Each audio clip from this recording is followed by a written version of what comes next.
कहानी की शुरुआत होती है साल 1617 में। हम जापान में हांजो नाम के एक निंजा को देखते हैं। हांजो अपने क्लैन के साथ एक छोटे और शांत गांव में रहता है। उसका परिवार और उसका क्लैन एक सादी सुकून भरी जिंदगी जी रहा था। एक दिन हांजो पानी लेने के लिए कुएं पर गया। जब हांजो घर पर नहीं था तभी अचानक एक खतरनाक आदमी बीहान घर में घुस आया। वो अंदर आया और क्लैन के लोगों को मारना शुरू कर दिया। घर के अंदर अफरा तफरी मच गई। हांजो की पत्नी तुरंत हालात समझ गई। उसने जल्दी से अपने छोटे बेटे को फर्श के नीचे छुपा दिया ताकि उसकी जान बच सके। अपने दूसरे बेटे का हाथ पकड़कर उसने घर से भागने की कोशिश की, लेकिन दरवाजे पर बीहान खड़ा था और उसने उनका रास्ता रोक दिया। बीहान ने उनसे पूछा कि हांजो कहाँ है, लेकिन हांजो की पत्नी और बेटे ने कुछ नहीं कहा। उन्होंने हांजो की लोकेशन बताने से मना कर दिया। तब बीहान ने अपनी डरावनी शक्ति का इस्तेमाल किया। उसके हाथों पर बर्फ की एक तेज धार बन गई। इसी वक्त दूर से हांजो ने अपनी पत्नी की चीख सुनी। वो तुरंत पानी की बाल्टी छोड़कर बहुत तेजी से घर की तरफ दौड़ा, लेकिन जब हांजो घर वापस पहुंचा तब बहुत देर हो चुकी थी। उसने देखा कि उसकी पत्नी और बेटा जमीन पर पड़े हुए थे। दोनों मर चुके थे। उनके शरीर पर बर्फ जम गई थी। ये देखकर हांजो का दिल टूट गया और उसके अंदर बहुत ज्यादा गुस्सा और दर्द भर गया। उसी समय झाड़ियों से कुछ दुश्मन बाहर आए। उन्हें देखते ही हांजो ने तुरंत अपनी तलवार निकाली और लड़ना शुरू कर दिया। हांजो बहुत मंजा हुआ फाइटर था। उसने एक एक करके सबको मार दिया। फिर और हत्यारे झाड़ियों से बाहर आए। हांजो ने अपना चाकू निकाला और उसे एक रस्सी से बांध दिया। फिर उसने चाकू को घुमाया और अपने दुश्मनों पर फेंका। वो बिना रहम किए अपने दुश्मनों को खत्म करता गया। थोड़ी देर बाद हांजो को बाएहान मिल गया। हांजो ने तुरंत कुनाए फेंका, जिससे सीधा बाएहान का चेहरा कट गया। इसके बाद दोनों के बीच एक जबरदस्त लड़ाई शुरू हो गई। बाएहान ने हांजो का ही हथियार पकड़कर उसके पेट में घुसा दिया। हांजो ने तुरंत अपने सर से हमला किया और खुद को छुड़ाया, लेकिन बाएहान ने उसकी गर्दन पकड़कर अपनी बर्फ जमा देने वाली ताकत का इस्तेमाल किया। हांजो जल्दी से दूर हटा और अपनी तलवार से बाएहान के पेट पर वार किया, लेकिन बाएहान भी पीछे नहीं हटा। उसने हांजो का सर पकड़कर एक पत्थर पर जोर से दे मारा, लेकिन हांजो भी रुका नहीं। वो लड़ता रहा। आखिर में बाएहान ने हांजो को जोर से फेंका और वो एक पेड़ से जा टकराया। फिर बाएहान ने छुरा उठाकर हांजो के कंधे में घुसा दिया, जिसके बाद वो बेहोश हो गया और बाएहान वहां से चला गया। कुछ देर बाद हांजो को एक बच्चे के रोने की आवाज सुनाई दी। उसने धीरे धीरे जमीन पर रेंगते हुए घर तक बढ़ने की कोशिश की, लेकिन उसका शरीर बहुत कमजोर हो गया था। उसने रास्ते में ही दम तोड़ दिया। उसकी बाजू पर एक ड्रैगन का निशान था। उस निशान से अचानक आग निकली और उस आग ने हांजो के शरीर को जला दिया। उसका शरीर बिना किसी निशान के गायब हो गया। उस वक्त रेडन नाम का एक आदमी अचानक जादू से वहां आया। उसने छोटे बच्चे को उठाया और वहां से ले गया। बताया जाता है कि इस दुनिया में 6 अलग अलग टुकड़े हैं। इंसान अर्थ रेल्म में रहते हैं। इन सभी रेल्म्स का आपस में एक फाइट टूर्नामेंट होता है, जिसका नाम मॉर्टल कॉम्बैट है। अगर अर्थ रेल्म से जल्द ही कोई टूर्नामेंट नहीं जीता तो आउटवर्ल्ड नाम का एक रेल्म धरती पर हमला कर देगा। एक पुरानी भविष्यवाणी भी है जिसमें बताया गया था कि हांजो का खून एक दिन बहुत ही उम्दा खिलाड़ियों को इकट्ठा करेगा और अर्थ रेल्म को जीत दिलवाएगा। अब कहानी आज के समय पर आई। हम कोल नाम के एक खिलाड़ी को देखते हैं जो एक एमएमए फाइट के लिए केज में घुसा। लोग बहुत एक्साइटेड थे। उनमें से एक जैक्स भी था जो कि बड़े ध्यान से फाइट को देख रहा था। कोल बहुत अच्छे से लड़ा, लेकिन उसके ओपोनेंट ने उसे चोक होल्ड में पकड़ लिया। उसने कोल को इतनी देर तक पकड़ कर रखा कि कोल फाइट हार गया। बाद में बाथरूम के अंदर कोल अपना मुंह धो रहा था। तब उसे अचानक एक विजन दिखाई दिया। कोल ने सोचा कि ये सब शायद उसके घायल होने की वजह से हुआ। फिर वो अपनी बेटी एमिली को ढूंढने गया। जब जैक्स उसके पास आया तो जैक्स ने ध्यान दिया कि कोल की छाती पर एक ड्रैगन वाला निशान है। कोल ने बताया कि ये तो बस एक अजीब सा बर्थ मार्क है मेरे शरीर पे। अब हम आउटवर्ल्ड नाम की उस जगह को देखते हैं। बाएहान को अब सब जीरो के नाम से जाना जा रहा था। उसका मास्टर शैंग सुंग भविष्यवाणी को लेकर टेंशन में था, इसीलिए उसने सब जीरो को ऑर्डर दिया कि अर्थ रेल्म में जाकर वहां के फाइटर्स को टूर्नामेंट से पहले ही मार दो। शाम को कोल अपनी पत्नी एलिसन और बेटी एमिली के साथ डिनर करने गया। दूर से जैक्स उन पर नजर रखे हुए था। अचानक गर्मी के मौसम में बर्फ गिरने लगी। टेबल और खिड़कियों पर बर्फ जमने लगी। बाजार के बीच में सब जीरो दिखाई दिया। जब उसने अपनी बर्फ वाली शक्तियों से लोगों पर हमला किया तो लोग डर के मारे भागने और छुपने लगे। जैक्स ने तुरंत कोल और उसके परिवार को गाड़ी में बैठाया और वहां से भागने लगा। इसी दौरान जैक्स ने उसे निशान दिखाते हुए कहा कि ये कोई बर्थ मार्क नहीं है, ये साइन है कि तुम्हें अर्थ रेल्म का चैंपियन बनने के लिए चुना गया है। थोड़ा आगे जाकर गाड़ी जैसे ही मुड़ी तो उन्होंने देखा कि सब जीरो जमीन को फ्रीज कर रहा था। जैक्स अब गाड़ी से उतरकर डिग्गी से अपना हथियार लेने लगा और कोल से कहा कि अपने परिवार के साथ भाग जाओ।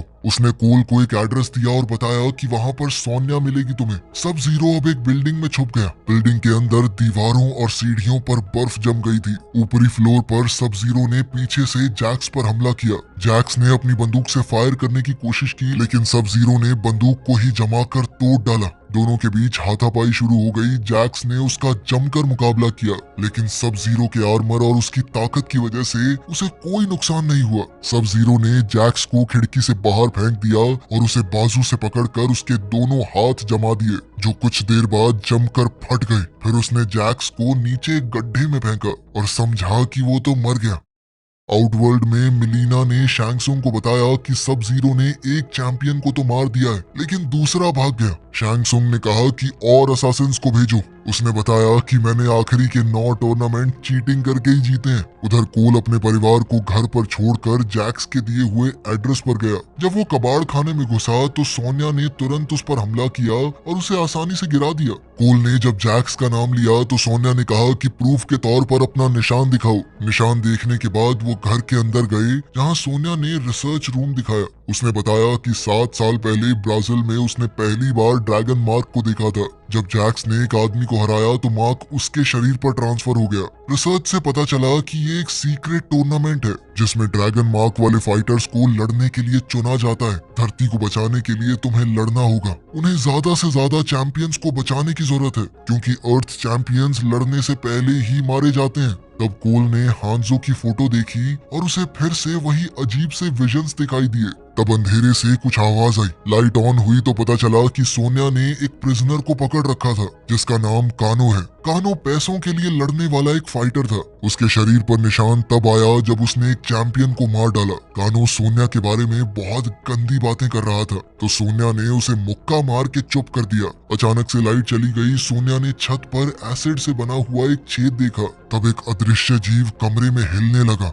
चीजें गिरने लगी और उसने कोल पर हमला कर दिया। फिर उस क्रीचर ने कानो को भी गिरा दिया। सोनिया ने हिसाब लगाकर अपनी बंदूक से फायर किया, जिससे वो क्रीचर थोड़ा दिखने लगा। वो एक रेप्टाइल था। उसने कानो के ऊपर अपने पंजों से जबरदस्त हमला किया। उधर सोनिया की गोलियां खत्म हो गई तो उसने चाकू फेंके। पहले 2 चाकू रेप्टाइल को लगे, लेकिन वो भाग गया। तीसरा चाकू गलती से कानो की टांग में लग गया। अब रेप्टाइल फिर से गायब होकर सीलिंग में छुप गया। उसने घर की बीम पर एसिड थूक दिया और फिर सोनिया और कोल पर हमला किया। दोनों उसे देख नहीं पा रहे थे, तो अपना बचाव करना मुश्किल हो रहा था उनके लिए। कानो ने नोटिस किया कि एसिड धीरे धीरे मेटल बीम को गला रहा है। ये देखकर कानो ने तुरंत एक आइडिया लगाया। उसने अपनी हथकड़ियां तुरंत उस बीम के नीचे रख दी, ताकि हथकड़ियां कमजोर होकर टूट जाएं और उसके हाथ आजाद हो जाएं। थोड़ी देर बाद मेटल कमजोर हुआ और हथकड़ियां टूट गई। फ्री होते ही कानो तुरंत फाइट में वापस आ गया। उसने अपनी टांग में लगा हुआ चाकू निकाला और साथ ही एक फ्लेयर जलाई, जो उसने बिना वक्त बर्बाद किए रेप्टाइल के शरीर में घुसा दी। जैसे ही वो फ्लेयर क्रीचर के शरीर में गई, वो दर्द के मारे इधर उधर भागने लगा। भागते वक्त उसने कमरे में आग लगा दी और इसी दौरान वो दिखने लगा। अब तीनों इंसान मिलकर उस क्रीचर से फाइट करने लगे। रेप्टाइल ने अपनी लंबी जीभ निकाली और कानो को पकड़ लिया। ये देखकर कोल ने तुरंत सोनिया की तरफ एक चाकू फेंका। सोनिया ने छलांग मारी और हवा में ही रेप्टाइल की छाती में चाकू घुसा दिया, लेकिन उसके बाद भी रेप्टाइल ने उसे जोर से धक्का देकर नीचे गिरा दिया। लेकिन इस सब के दौरान कानो छूट गया। आजाद होते ही उसने बिना देर किए अपने हाथों से मॉन्स्टर को छेद दिया, यहाँ तक कि उसके शरीर से दिल ही बाहर निकाल दिया। इस तरह रेप्टाइल का खात्मा हुआ। फाइट के बाद सोनिया बहुत फ्रस्ट्रेटेड और परेशान हो गई, क्योंकि उसकी सारी रिसर्च जलकर खत्म हो गई थी। तब कानो ने बताया कि मुझे एक मंदिर की लोकेशन पता है, जहां चैंपियंस टूर्नामेंट से पहले ट्रेनिंग करते हैं। लेकिन कानो ने सीधे तौर पर कहा कि लोकेशन बता दूंगा, पर फ्री में तो नहीं। सोनिया ने कहा कि अगर तुम हमें वहां पर ले चलो तो तुम्हें $3 मिलियन दिए जाएंगे। इतने पैसे सुनकर कानो तुरंत मान गया, लेकिन बाद में सोनिया ने कोल को साइड में ले जाकर कहा कि इतने पैसे है ही नहीं मेरे पास। अगले दिन कानो का एक दोस्त प्लेन में उन्हें टेम्पल तक ले जा रहा था। फ्लाइट के दौरान कोल को बार बार अजीब अजीब सपने और विजन्स आते रहे। जब प्लेन रेगिस्तान के ऊपर पहुंचा तो सब लोगों ने पैराशूट का इस्तेमाल करके जंप लगा दी। अब उन्हें बाकी का रास्ता चलकर तय करना था। चलते वक्त कानू लगातार बदतमीजी कर रहा था। वो सोनिया को चिढ़ाने लगा कि जलती है ना तू मुझसे, कि मेरे पास मार्क है और तेरे पास नहीं। बाद में ये बकवास एक छोटी लड़ाई में बदल गई। सोनिया ने सिर्फ कुछ ही सेकंडों में कानू को आसानी से हरा दिया और दिखा दिया कि मार्क हो ना हो वो उससे ज्यादा ताकतवर है। कानू ने गुस्से में कहा कि अगर हिम्मत है तो मार मुझे, लेकिन सोनिया ने उसे मारने से मना कर दिया। बहुत देर तक चलने के बाद ग्रुप को लियू कैंग मिला। कानू ने उसका मजाक उड़ाया तो लियू कैंग ने तुरंत उस पर आग से हमला किया। फिर उस आदमी ने अपने बारे में बताया। दरअसल वो भी चैंपियंस में से एक था। उसने उन्हें मंदिर तक ले जाने के लिए हाँ कर दी। ग्रुप ने कुछ और किलोमीटर चलने के बाद पहाड़ों में छुपे हुए टनल्स देखे।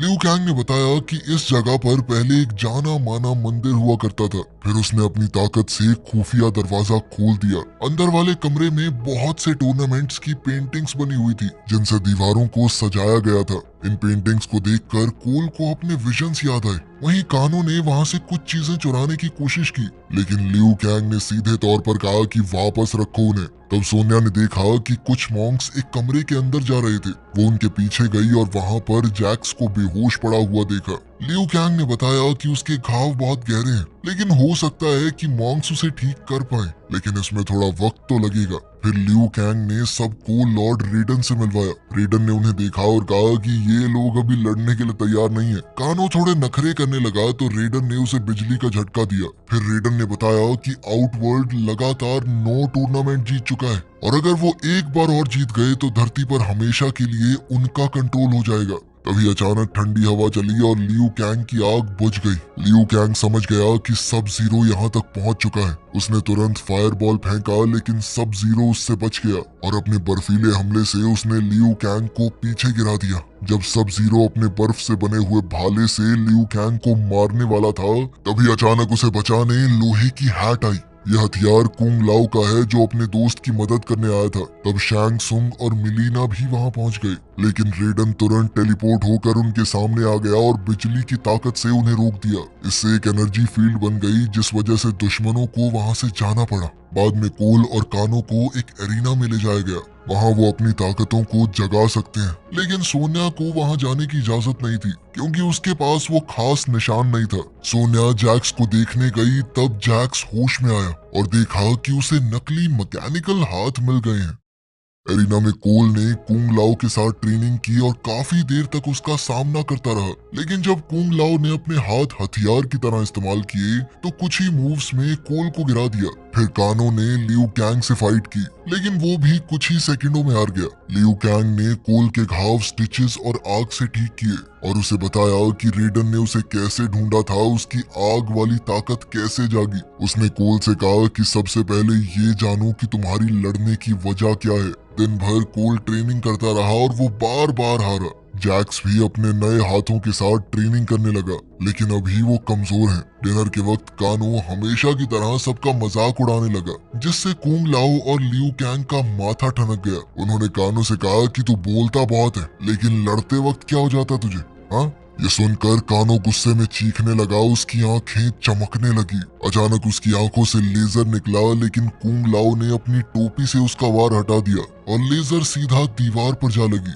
अब सबको समझ आ गया कि कानो की ताकत क्या है। अगले दिन कोल ने कानो के साथ ट्रेनिंग की। कानो खुशी खुशी उसे बार बार पीटने लगा। लियू कैंग चाहता था कि दर्द से कोल की ताकत जाग जाए, लेकिन ऐसा कुछ भी नहीं हुआ। बाद में कोल ने रेडन से अपने मार्क के बारे में पूछा, क्योंकि उसे किसी को हरा के ये नहीं मिला, ये तो उसके शरीर पे जन्म से है। रेडन ने बताया कि तुम हांजो के बेटे हो। उसने बताया कि सब जीरो ने उसके पिता हांजो और उसके पूरे क्लैन के साथ क्या किया था। हांजो के मरने के बाद वो दूसरे रेल्म में चला गया। यहाँ वो बदला लेने के लिए भटक रहा है। बचपन में रेडन ने ही वहाँ जाकर उसे बचाया था। रेडन को लगा कि कोल अभी ज्यादा ताकतवर नहीं है, इसीलिए उसने पोर्टल खोला और उसे उसके परिवार के पास भेज दिया। उसी वक्त शैंग सुंग और फाइटर्स जमा कर रहा था। वो किसी भी हालत में रेडन के बैरियर को तोड़कर अंदर घुसना चाहता था। कबाल, जिसका कानों से पुराना झगड़ा है, उसने एक प्लान बनाया। थोड़ी देर बाद कबाल ने बैरियर के बाहर आकर कानों को चिढ़ाया और पैसों का लालच दिया,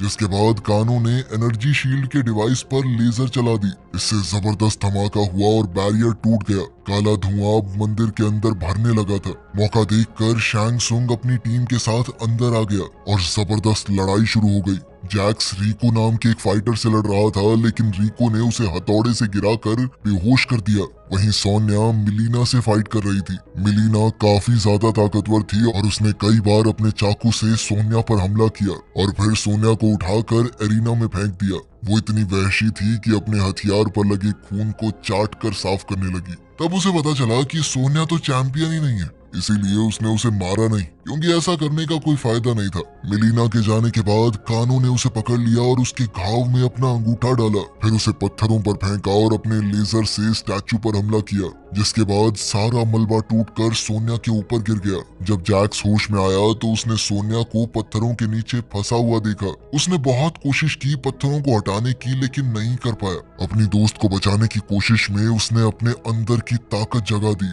अब उसके मैकेनिकल आर्म्स और ज्यादा एडवांस बन गए। उसने बड़ी आसानी से वो भारी मलबा हटा दिया बिना ज्यादा मेहनत किए। दूसरी तरफ लियू कैंग सीधा कबाल के पीछे चला गया, लेकिन उसके फायर बॉल्स जल्दी ही ब्लॉक हो गए। कबाल तुरंत उस पर झपट पड़ा और फाइट को जारी रखा और दिखाया कि वो बहुत ज्यादा तेज है। उसी वक्त कुंग लाओ ने अपनी हैट शैंग सुंग की तरफ फेंक दी, लेकिन शैंग सुंग आसानी से उसके वार से बच गया। उसने कहा कि मैं किसी छोटे सोल्जर से फाइट नहीं करूंगा, इसीलिए उसने नितारा को बुला लिया। नितारा चीखती हुई अंधेरे में उड़ती हुई आई। कुंग लाओ ने अपनी आंखें बंद कर ली और ध्यान लगाया। जब नितारा पीछे से हमला करने आई तो कुंग लाओ ने उसकी आवाज सुन ली और तुरंत साइड हो गया। फिर वो उसके पीछे कूद गया। कुंग लाओ ने अपनी हैट को कंट्रोल किया और उसे जमीन पर गिराकर घुमाने लगा। फिर उसने नितारा को जोर से नीचे धक्का दिया। नितारा सीधी उस घूमती हुई हैट पर जा गिरी और उसका पूरा शरीर बीच से 2 हिस्सों में कट गया। उसी वक्त काला धुआं चुपके से कोल यंग के शेड में घुस गया। कोल को महसूस हुआ कि कुछ तो गलत है, इसीलिए वो बाहर गया और वहां उसने गोरो को देखा। इस दुश्मन ने कोल को एक साइड में फेंक दिया और उसके परिवार की तरफ बढ़ने लगा। कोल ने उसे अपना निशान दिखाया ताकि गोरो का ध्यान उसके ऊपर ही रहे। फिर कोल शेड के अंदर गया, एक क्रॉस बार उठाई और छुप गया। इंतजार करने लगा कि गोरो दरवाजे से आए, लेकिन गोरो ने सीधा दीवार तोड़ दी और अपनी कई बाजुओं से कोल को पकड़ लिया। वो उसे बुरी तरह पीटने लगा। गोरो ने तो लकड़ी की बीम्स तक तोड़ डाली और उन्हें हथियारों की तरह इस्तेमाल किया। इससे शेड टूटने लगा और कोल ने जल्दी से बाहर निकलने की कोशिश की, लेकिन मलबा ऊपर गिरने की वजह से वो फंस गया। पर गोरो ने अभी भी उसे छोड़ा नहीं। उसने कोल को मलबे से बाहर निकाला और उसकी रीढ़ की हड्डी निकालने को तैयार हो गया। तब एलिसन ने कुल्हाड़ी उठाई और गोरो पर वार किया, लेकिन गोरो ने उसे धक्का देके साइड कर दिया। अब एलिसन और एमिली कार की तरफ भागी और सोचा कि गाड़ी से कुचल देते हैं इसे, लेकिन गोरो ने अपनी ताकत से गाड़ी को ही रोक लिया। उसने कार की छत तोड़ दी और दरवाजा फाड़ दिया। फिर एलिसन को बाहर खींचा। कोल अपने परिवार को बचाने के लिए बहुत परेशान हो गया और उसकी आंखें चमकने लगी। उसकी ताकत आखिरकार जाग गई और उसके शरीर में गोल्डन आर्मर आ गया। वो गोरो की तरफ भागा। गोरो ने कार का दरवाजा उस पर मारा, लेकिन आर्मर ने उसका वार एब्जॉर्ब कर लिया और कोल को जरा सा भी दर्द नहीं हुआ। अपनी नई ताकत से कोल ने गोरो को पकड़ा और उसकी 4 बाहों में से एक तोड़ दी, पर गोरो ने कुछ ही सेकंडों में उसे वापस जोड़ लिया और अपने सभी हाथों से कोल को मुक्के मारने लगा। तब एमिली चीख कर बोल पड़ी कि अपना अपर कट मारो कोल, अपर कट। कोल ने जैसे ही अपर कट मारा, गोरो हिल गया। अगली बार जब गोरो हमला करने आया, कोल का आर्मर चमका और 2 नए हथियार दिखाई दिए। अब लड़ाई चलती रही और कोल ने गोरो का एक हाथ काट दिया। फिर उसने उसका पेट भी काट डाला और आखिरकार आंख में चाकू घुसाकर उसे मार दिया। मंदिर में रेडन को कोल की ताकत का एहसास हो गया और उसने पोर्टल खोला ताकि कोल को वापस ला सके। रेडन ने लाइटनिंग एक्टिवेट की और चैंपियंस को बचाने की कोशिश की, लेकिन वो सिर्फ जैक्स और सोनिया को ही टेलीपोर्ट कर पाया। जब वो बाकी लोगों को वहां से ले जाने वाला था, तब सब जीरो ने आइस अटैक किया और लाइटनिंग को ब्लॉक कर दिया। अब कोल जमीन पर गिर गया। सब जीरो दोबारा हमला करने वाला था कि तभी कुंग लाओ ने अपनी हैट उसकी तरफ फेंक दी। तब शैंग सुंग ने अपनी ताकत से कुंग लाओ को अपनी तरफ खींच लिया और उसकी आत्मा निकाल कर उसे मार डाला। लियू कैंग ने उसकी चीख सुनकर कबाल को मुक्का मारा और एरिना की तरफ भागा, लेकिन तब तक बहुत देर हो चुकी थी। कोल ने लियू कैंग को पकड़ लिया ताकि वो कोई बेवकूफी ना करे। तभी एक लाइटनिंग आई और उन्हें टेंपल से बाहर टेलीपोर्ट कर लिया। पूरी टीम अब एक वॉइड में खड़ी थी। ये अलग अलग दुनियाओं के बीच ऐसी जगह है जहां उन्हें ट्रैक नहीं किया जा सकता। रेडन ने कोल को उसके पिता हांजो का चाकू दिया और सबको अलग अलग जगहों पर फाइट्स को रोकने के लिए भेजा। जैक्स रिको के सामने आया और उसने हथियार को अपने नए हाथों से रोक दिया। हथौड़ा तोड़ने के बाद जैक्स ने उसको बार बार मुक्के मारे और उसके सर को दोनों हाथों के बीच मसल कर रख दिया।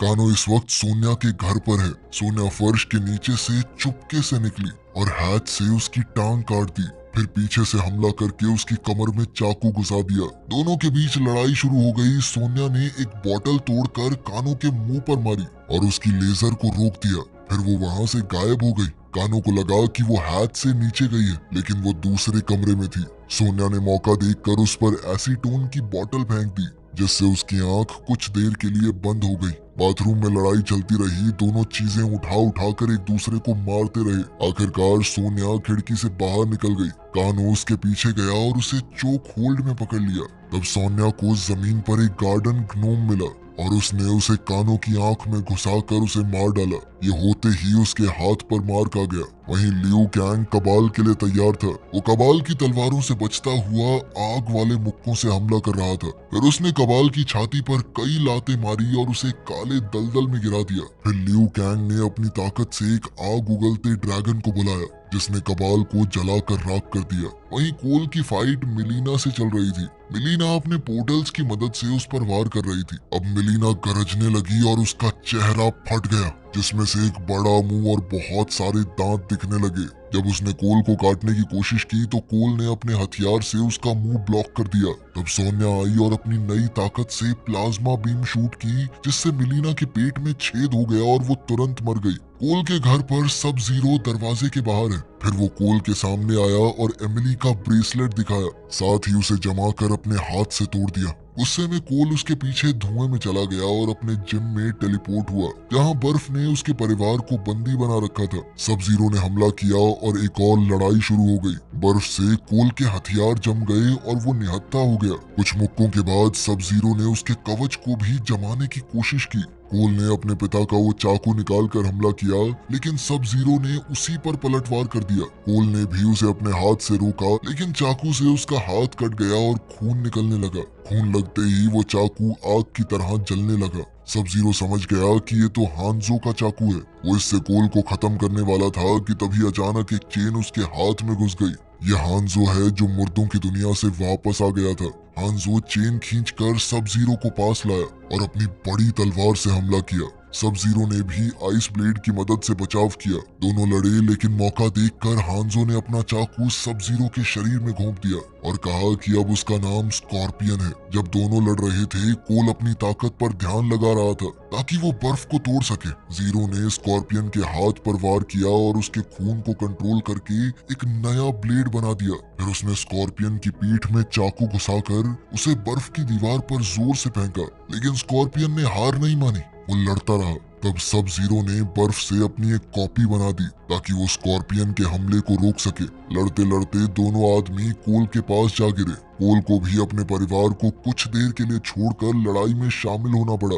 अब स्कॉर्पियन और कोल मिलकर लड़ने लगे, लेकिन फिर भी मौका देखकर सब जीरो ने स्कॉर्पियन के पैर को बर्फ से जमा दिया। अपने पूरे परिवार और क्लैन की मौत को याद करते हुए स्कॉर्पियन ने अपने अंदर आग जलाई। इस आग ने उसके पैर को आजाद कर दिया और कोल के परिवार को भी बचा लिया। फिर स्कॉर्पियन और कोल फिर से एक साथ हमला करने लगे। दोनों ने आराम से सब जीरो को छेद दिया और उसे बहुत मारा। जब सब जीरो घुटनों पर आ गया, तब स्कॉर्पियन ने अपनी आग भरी सांस से उसे जलाकर राख कर दिया। इसके बाद स्कॉर्पियन ने कोल से कहा कि अपने वंश का ध्यान रखना। फिर वो आग के घूमते हुए बवंडर में गायब हो गया। कोल अपने परिवार के साथ सुरक्षित था और बाकी टीम भी वहीं आ गई। अचानक शैंग सुंग वहां आया और सब जीरो के शरीर को उठा लिया। उसने बदला लेने का वादा किया और रेडन के हमला करने से पहले ही गायब हो गया। वीडियो पसंद आई तो लाइक कर देना, चैनल को सब्सक्राइब कर लेना। मिलते हैं अगली वीडियो में।